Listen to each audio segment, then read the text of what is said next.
सभी साथियों को हमारी तरफ से क्रांतिकारी जय भीम, नमो बुद्धाय।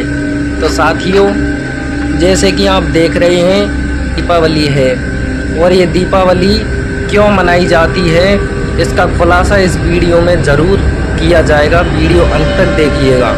पाखंडियों की सभी पोल आपके सामने इस वीडियो में खोली जाएंगी। तो पाखंडी लोग कहते हैं कि दीपावली इसलिए मनाई जाती है क्योंकि इस दिन राम 14 वर्ष का वनवास पूरा करके अयोध्या वापस लौटे थे। लेकिन ये इनकी मूर्खता है, इनकी पाखंडता है। आप इन पाखंडियों की मूर्खता को समझने की चेष्टा करिए और सच्चाई आपके सामने हम पेश करेंगे। तो देखिएगा, दीपावली इसलिए नहीं मनाई जाती कि राम वन से वापस आए थे। ये झूठ है बिल्कुल। सत्य तो ये है कि आप विचार करके देखिए, यदि दीपावली राम के आने से मनाई जाती कार्तिक अमावस्या को, तो उसमें लक्ष्मी, गणेश और सरस्वती का क्या कर रहे हैं? उनकी पूजा क्यों, फिर राम की क्यों नहीं? आप विचार करिए, यहाँ भी विचार कर सकते हैं। और विचार करके देखिए, जब रामचरितमानस के पेज नंबर 8 का अध्ययन किया गया तो उसमें उसके पेज नंबर 8 पर स्पष्ट लिखा हुआ है कि राम बैसाखी के महीने में वापस आए थे। तो बैसाख के महीने में दिवाली मनानी चाहिए थी, कार्तिक अमावस्या को क्यों?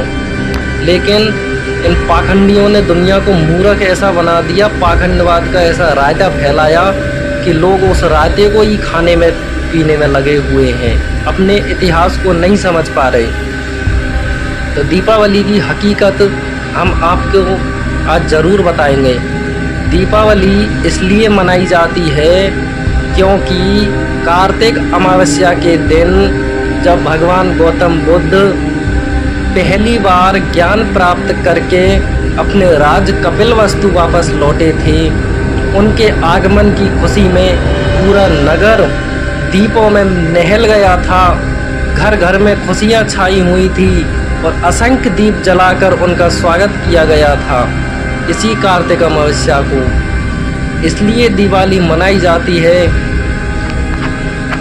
और इन पाखंडियों ने इस पर्व को, इस दिवाली को पाखंडियों ने दिवाली में कैसे कन्वर्ट किया, ये हम आपके सामने बताएंगे कि भगवान बुद्ध के धम्म सेनानी सारिपुत्र और मोदगल्यान, यहाँ तक कि भगवान बुद्ध के दोनों हाथ कहे जाने वाले शिष्य थे और उनमें गहरी मित्रता थी। लेकिन जब उन दिनों भगवान बुद्ध के धम्म की ख्याति धरती के कोने कोने तक बढ़ रही थी, लोग पाखंड को छोड़ रहे थे, विश्व के कोने कोने में बौद्ध धम्म फैल रहा था, तब इन धम्म द्वेषियों को मिर्ची लगने लगी थी। और इन पाखंडियों ने, इन विदेशियों ने, इन धम्म द्वेषियों ने भगवान बुद्ध के शिष्य महामोदगल्यान को इसी कार्तिक अमावस्या के दिन अपनी लाठियों से,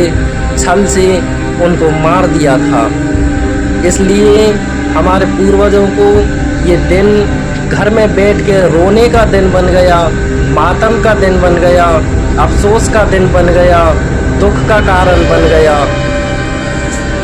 जब दौर आया सम्राट अशोक महान मौर्य का, तो उन्होंने जब ये जाना कि इसी दिन कार्तिक अमावस्या को भगवान बुद्ध के शिष्य की हत्या पाखंडियों ने कर दी थी, तब उन्होंने ये प्रण लिया कि इस दिन को, इस कार्तिक अमावस्या के काले दिन को, इस मातम के दिन को मैं सुख में, खुशी में बदलूंगा और हर्षोल्लास में बदलूंगा।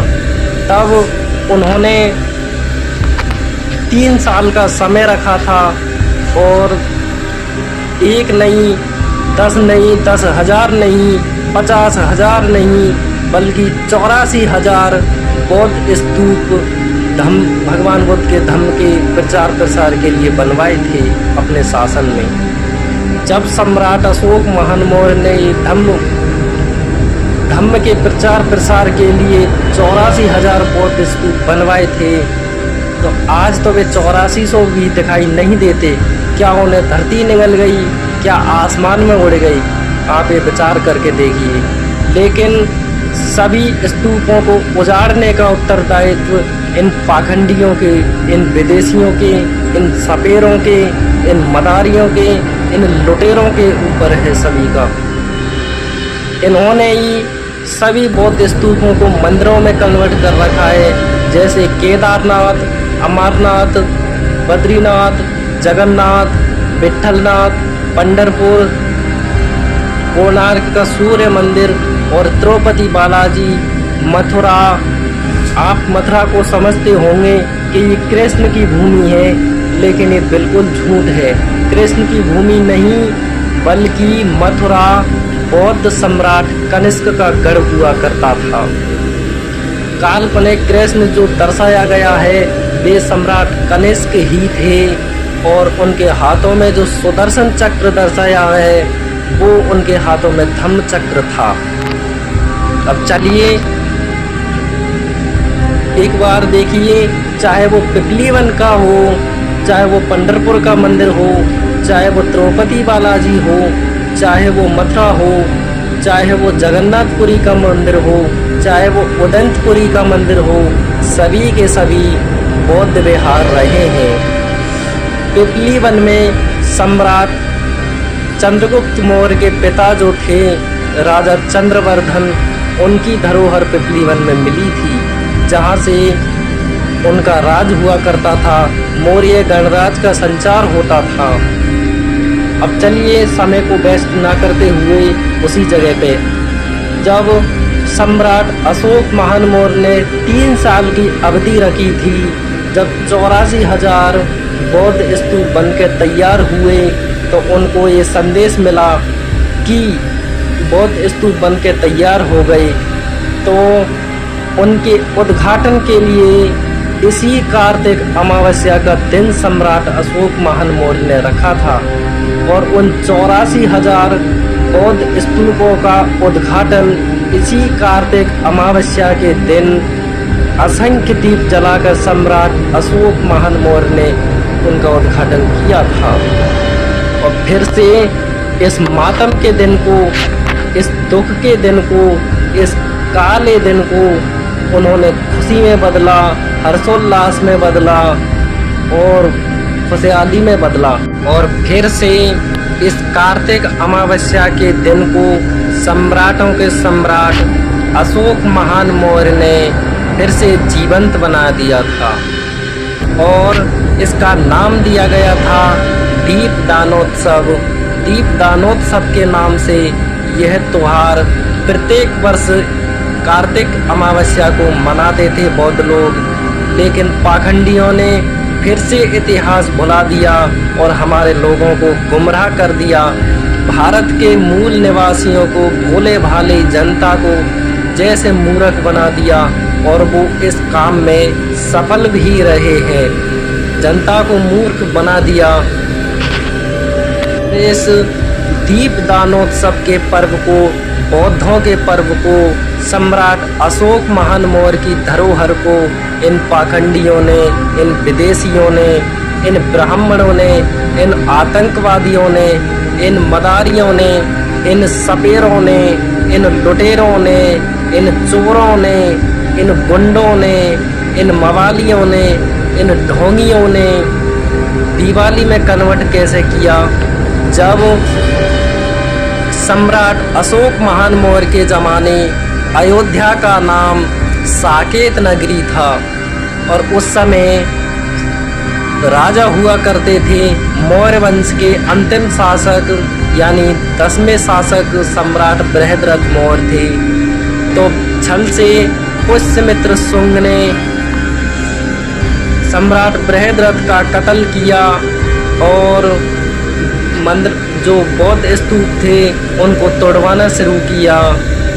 भारत में बौद्धों का कत्लेआम किया, और यह इनाम रखी थी, यह शर्त रखी थी कि जो भी एक बौद्ध भिक्षु का सिर काट के लाएगा उसे 100 सिक्के सोने के दिए जाएंगे।